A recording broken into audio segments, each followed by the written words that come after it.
Thank you, everyone. It's a pleasure to be back on the SOAP stage after a few years. For those of you who don't know me, I'm an associate professor of professional writing at the University of North Carolina, Wilmington.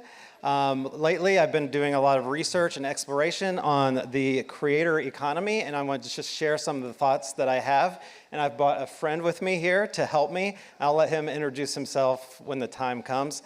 And by the way, I've also brought 11 students. They're out here somewhere. So if you see them, say hi. They really want to talk to you. So they might be a little shy maybe, but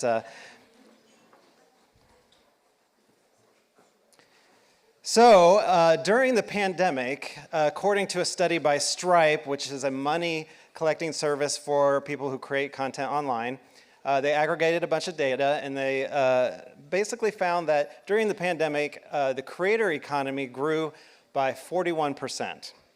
And what do we mean by that?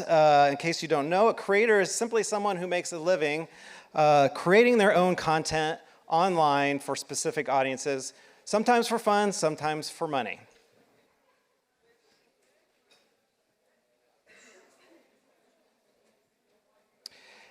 Each year after the core of the pandemic, the creator economy has actually risen by at least 40% each year, and it seems to keep going. So basically what we saw during the pandemic was people who had side hustles, who were creating content on their own for specific audiences, found out that, oh, they have time to do more content, right? And actually be able to find audiences for that content and make some money. And we saw a lot of people leave their well-paying jobs and start creating content online.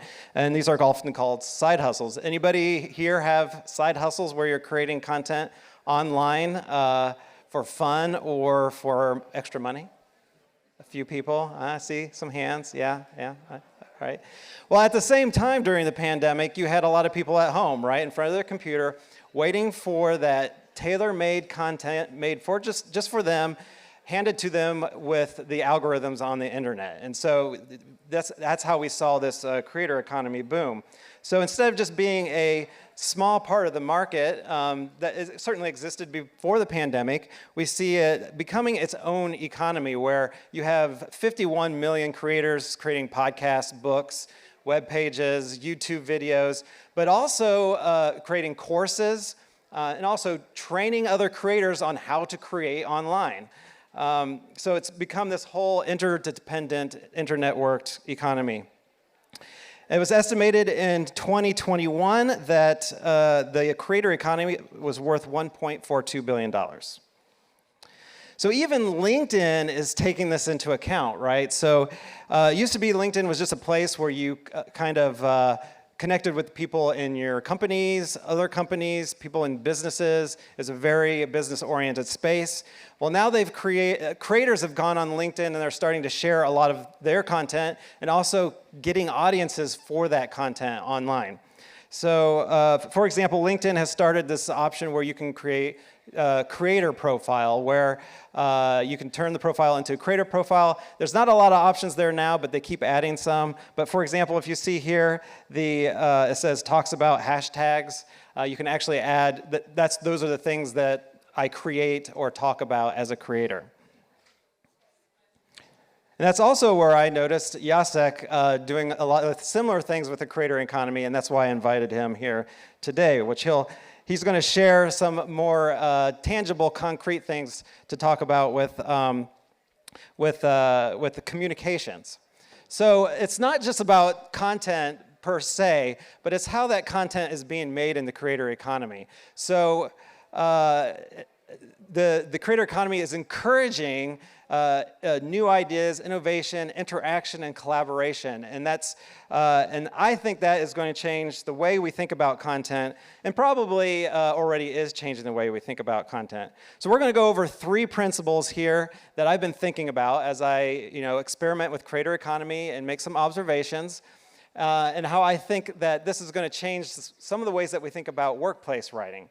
And then Jacek here is going to give some examples from his field. So first of all, writing is interaction now. It's not just about communicating information or persuading audiences. We have to get them to interact. Content is co-creation, not just about the solitary writer sitting in the cubicle writing out press releases or writing out academic articles or blogs or things. But we're actually creating content together. And oftentimes, imperfection is an asset, not a liability. So first of all, I want to talk about writing is interaction.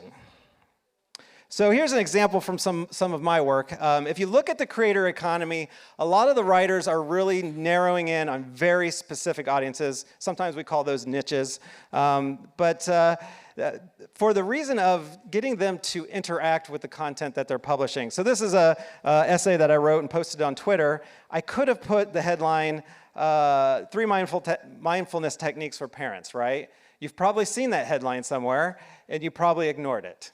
But here I changed it to 3 mindfulness techniques work-at-home dads can use to decrease toddler tantrums and get more work done. So I'm a work-at-home dad, and I have toddlers who have tantrums, so I'm definitely clicking on this, right? I'm definitely interacting with this content.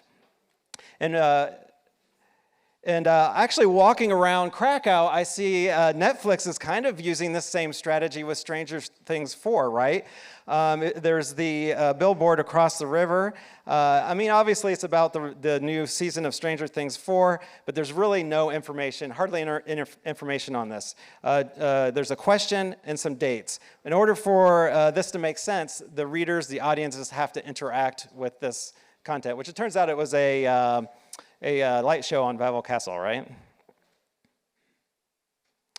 So now I'm going to let Jacek share his point of view.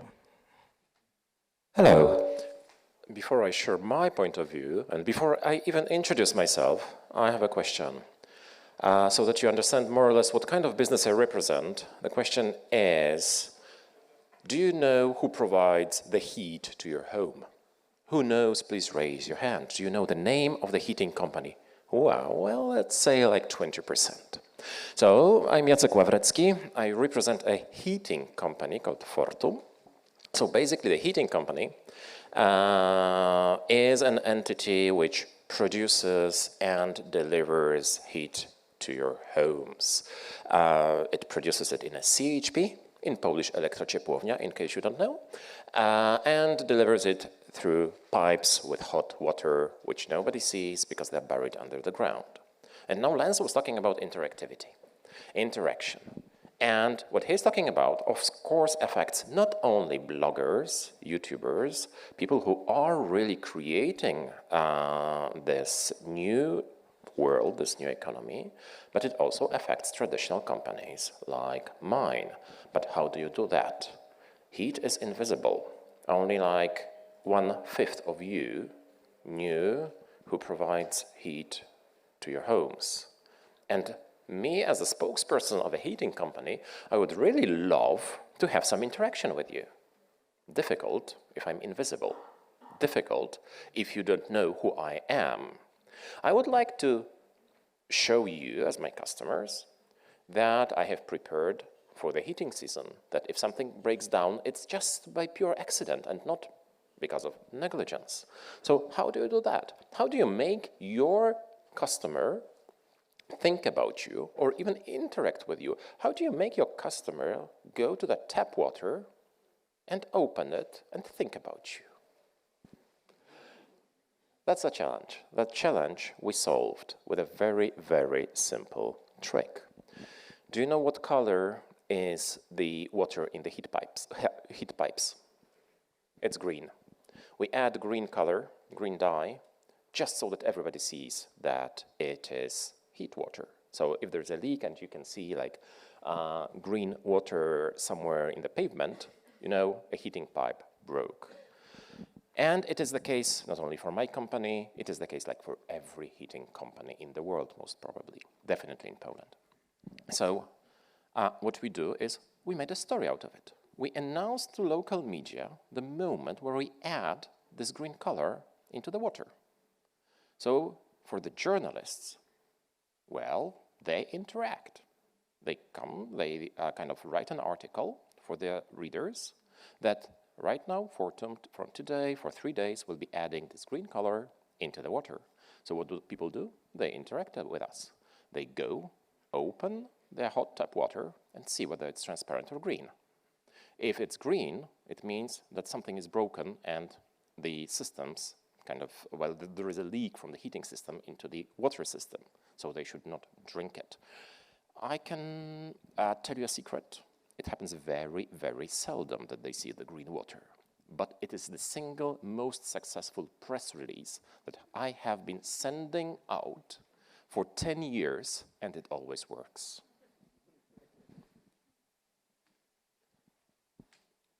So really, you might say that we live not in a creator economy, but an interaction economy. Businesses are not just competing against other businesses. We're competing against creators who are interacting specifically with their audiences and taking care of content specifically for them. So the second point that I want to cover is content is about co-creation in the creator economy. So you could think about it from an academic point of view, for example. We often think of, if I want to write about artificial intelligence, for example, I'll probably go read a bunch of books. I'll sit in my office. I'll write down a bunch of thoughts. I'll maybe go to a conference and talk about it, and 5 years later, I'll have an article about artificial intelligence. Well, this year I took the opposite approach, and if you look at the creator economy, they often do what they call create in public. So you're actually creating things in front of everybody and getting feedback. So I started posting about artificial intelligence on Twitter and LinkedIn to get feedback from potential readers, to find out what kind of questions there are about AI writing tools, and it becomes a co-creation process. I also think of my classes in this way as well. So as I told you, I have students here, and I'm trying to create this is my first time bringing students to a study abroad. And I'm trying to create kind of a handbook for students who are going 2 weeks in Krakow, living in apartments. And so I thought I would have students actually create some of the content for me. So for example, things students should know about apartments in Krakow. For example, how to run the washer, how to turn on the shower, how to get the keys to work in the door, all those things that actually I'm kind of used to because I've been to Poland several times and didn't think to communicate to them before they checked into their apartment. And so actually creating the content with the students makes it more meaningful, more useful, and adds value, hopefully. Now you might notice that there's nothing there right now. That's because my students are having a great time in Krakow. So. Co-creation. Would you trust this bunch of people to co-create content on behalf of your company? Yeah. Some people said yes, most are laughing. Big companies like mine don't trust them either. And it has been so for years. So on behalf of the company, the only people who are traditional or who have traditionally been allowed to speak on behalf of the company were the top management, the CEO, other top managers, and the communications department, which I'm the head of. Everybody else was very actively discouraged from writing or saying things that might be taken as the official position of the company. And it's not only for our company, it's about all big companies. But the world is changing. These people, they all have Facebook, Instagram, LinkedIn.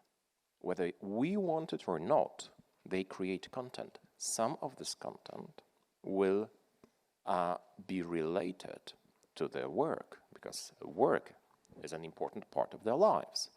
So what I'm trying now to do, I have just last week launched a program called Fortum Ambassador, and the idea is to give people tools, to give people knowledge, insights, and a certain level of awareness so that they can become communicators, so that they can create content for my company. Of course, it comes with a risk. There will be mistakes. So part of my job here is to, well, make sure that the organization and the upper management accepts this risk. But I do believe that there is no other way, because either we allow these people to be our ambassadors, spokespersons, content creators, or we will have absolutely no influence on the content they will be creating because they will be hiding it. Actually, these are really my colleagues, not from Poland, they are from Finland. Some of them are really in the top management, some of them are in different positions. As you can see, they don't look extremely trustworthy. But, well, that's the world we live in. Everybody has something to say, everybody has the means and channels to communicate. And really, as tech writers, most of you are tech writers or tech comm related to the field in some way, right? And you guys are used to understanding how technology shifts the way that we think about content. And so, for example, thinking about helping users, before we had the manuals, that was Web 1.0, which was generally unidirectional, static, and developer-oriented. When Web 2.0 came around, we had user websites, which were kind of bi-directional, dynamic, they're always changing, and more user-oriented than previously. And then I would say we were moving into what I might call Web 3.0, although I know there's a lot of different definitions of that out there.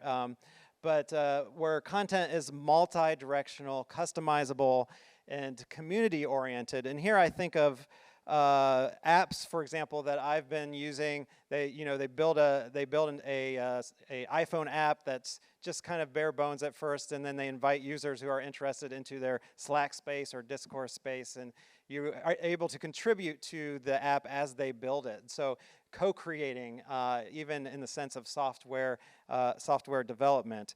And I think even now there are software where users can create their own plugins and extensions and help build different aspects of that. And I think that's an important way that we need to think about content too as we move into this more creator economy influenced world. And finally, number 3, imperfection is an asset, not a liability. So this is a creator that I started following around the pandemic. His name's Matt Raglan. And one of the things that I love about the creator economy is that when you look at the content, it's not always polished, usually isn't. It's imperfect, but it's useful and it's high quality to the specific people that they're trying to address with their content. And so if you look at Matt Raglan actually quit his job, in the well-paying job in the middle of the pandemic, and now all he does is create content online. But he started out creating YouTube videos on productivity. And you could actually, if you go back and look, you can see the imperfections, the jump cuts where he cut out mistakes on the video. He also, this is an example, he's just holding up his notebook to show something. It gets blurry a little bit and then finally cuts into focus. And one of the funniest things is that he usually can't remember where to point when he wants you to press a button on YouTube, right? And so it becomes this joke and kind of a source of credibility. Like, I'm one of you creating stuff that I hope is useful for different audiences. And we actually see corporations leveraging this source of credibility. So Ryan Reynolds here is really good at leveraging this kind of credibility. He's in this particular commercial. He's advertising his cell phone company, Mint Mobile, making fun of the movies that he generally does. And then also, like, he fiddles with the computer and can't get it quite to work, can't get the presentation up. So, like, making fun of his inexperience, like, why would he be a CEO, right? And also his terrible skills at PowerPoint.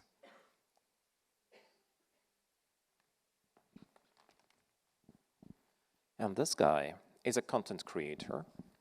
He's making millions and he's an inspiration to a lot of people, other bloggers. Do you know how he started?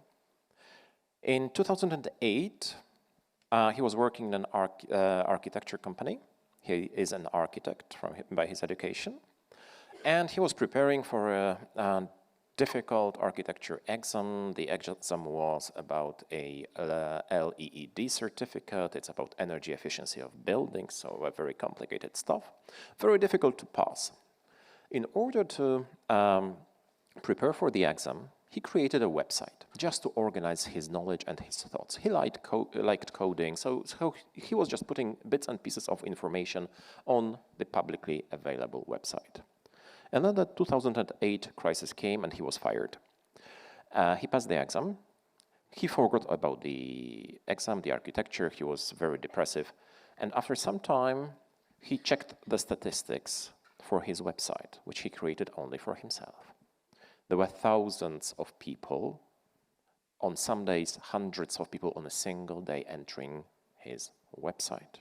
People saw value in what was there. And of course, because he's a smart guy, he very quickly created the first product, an ebook, then like a paid membership community, and now he's making millions. And it all started with a website that nobody was intended to see. And this young girl, she is in her 20s. I met her in the autumn. We were attending a course on Facebook and Instagram. I attended the course because I felt I know nothing about Facebook and Instagram. I've been in communications for over 20 years, but I kind of felt like an absolute ignorant. And she was also attending the same course. She wasn't teaching. She was a student at the course.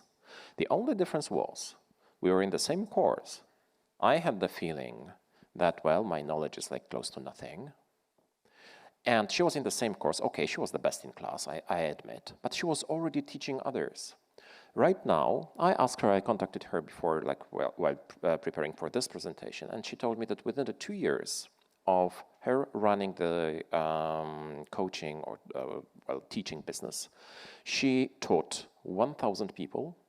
She has now 500 people in her paid membership community, and her followers amount to 15,000.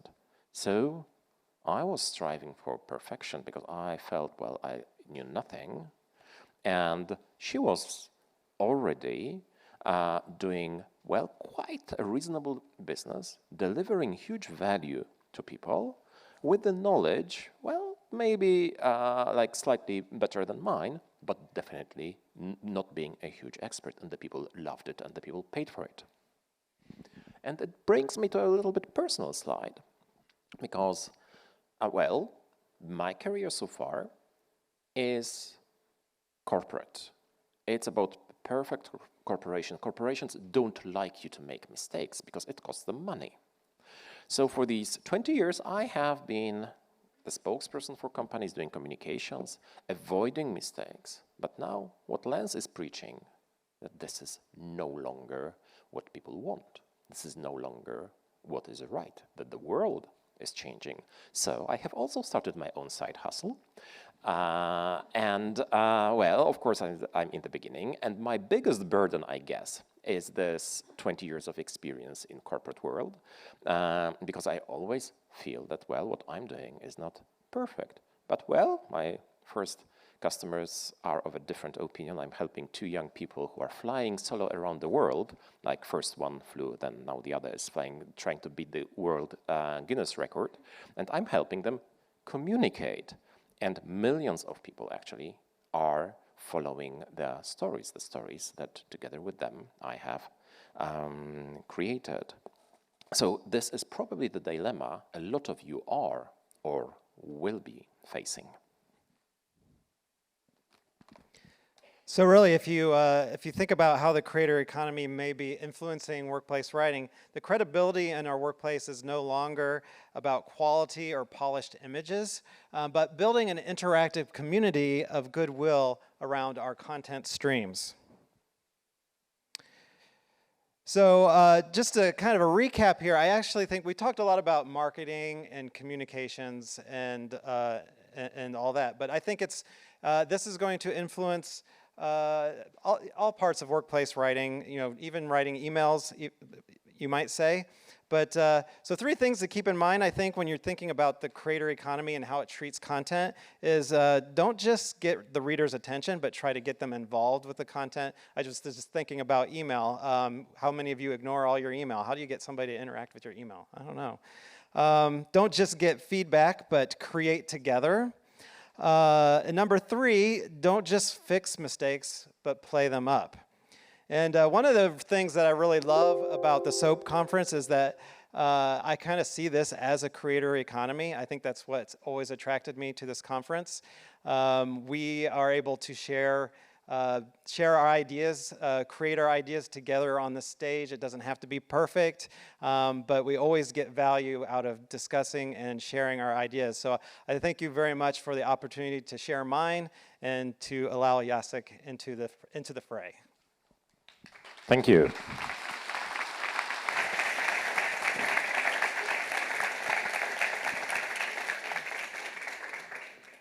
I'm coming in like a shadow. Thanks, guys. Do you have any questions? I don't see any. Oh, here are some questions. Do we have people with the soaps and microphones? Yes. Hi, I'm Sarah. I'm one of his students. I didn't plant her, I swear I didn't.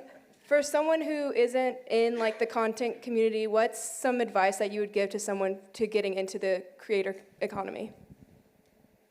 Is that for me, I guess? For both of you. Well, I think one of the so if you're trying to become a creator, one of the things I enjoy about the creator economy is that, I'm not really making extra money off of it. Some people make that a big deal. But you actually can get real audiences reading your stuff. I mean, actually, several of you have come up to me and said you're reading my stuff on LinkedIn. So, but it's the biggest tip that most people give creators is just to create often and do it publicly. So don't post it and put it in a social site where algorithms will actually bring you your audience. So, for example, as a writer, I use Medium, which actually has its audience built in. I guarantee you, if you start writing on Medium, people will read your stuff. I don't know how many, but and then Twitter the same way, and LinkedIn now is becoming the same way as well. And the key is just feeding the algorithm your content and it just kind of snowballs. Is how it usually works with creators. And not be afraid of imperfection. I think that's what people need to get over, right? Is like being scared to hit that publish button, right? I would say just start. Don't wait until the day you will be fully ready. You will never be. Just start.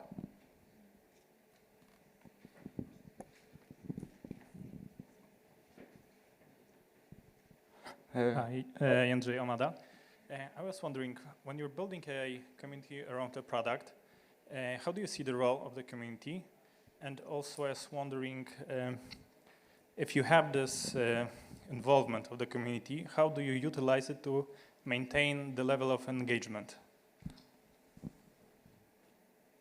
So I think the community is important because that's where you're going to get your direction, your feedback from your content. So I think the creator mindset is that no content is complete until it has its audience, until it has its purpose. And we think as writers, especially people who are wanting, to be followed online, we think we have the answers. We think we have that awesome thing that should be going viral, but we're like, why isn't it going viral? That was awesome. But really, it's the community that tells you whether it's awesome or not in a lot of ways. And so it's all about like posting as much as you can and seeing and just watching what happens and observing. And so if you notice that post about ancient rhetoric and artificial intelligence really did well, then maybe I start writing about that a little bit more. So it's kind of helps you determine what kind of value you can give with the kind of content that you want to create. I would add a psychological aspect to it, the motivation. If you create something and then you see the reaction, then you have the inspiration to write again, to record another video or something. Because for me personally, one of the biggest obstacles is like really do the job, really publish something, really write something, because you have so many other easier things to do, maybe not nicer, but easier. But when you see that somebody really interacts with you, comments, asks a smart question, then you have the reason to start again tomorrow. Yeah, and I think we underestimate the power of algorithms in the LinkedIn and Twitter world. You can be surprised what might happen if you start, writing, nice stuff every day. I even just recently had a student post about their Motorola visit that got liked by some people high up, and people checked out his profile. And so stuff like that, I got asked on a podcast. Stuff like that happens because people end up seeing your stuff when you're creating, and that's part of the community, right? That you're interacting and you're networking and getting to know people interested in your content. Okay, do we have? Okay. Well, we have time for one more question. So awesome. Hi, I'm Tomek. So, from what I understand, you guys write a lot. This word has been said several times today. And we've heard today before that people are not reading anymore. And I've heard that before, that people don't like reading. Do you agree? And if you do not agree, what are your tricks to somehow make people read? Yeah, so I disagree. I'm glad you asked that, actually, but the way that we're reading, I think, is changing.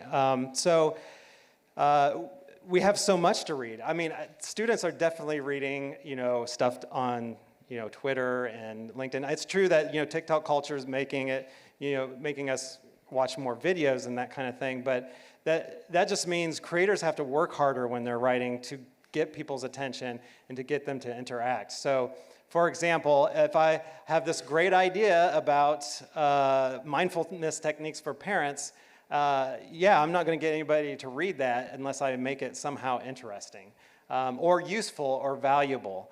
And I think we place too much blame sometimes on the readers and not enough blame on us as content creators. Thanks. I would say it's not so black and white. On the one hand, we hear that people don't want to read. On the other hand, all people who are making videos for social media, they will tell you add captions, because people will often read it in meetings at work where they can't put on the loudspeaker or headphones. So I would agree with Lance that we change the way we read, we change the way we absorb information, we change the way we interact. But I think it boils down to understanding your audience, what your particular audience needs. Okay, thank you. You can continue asking questions.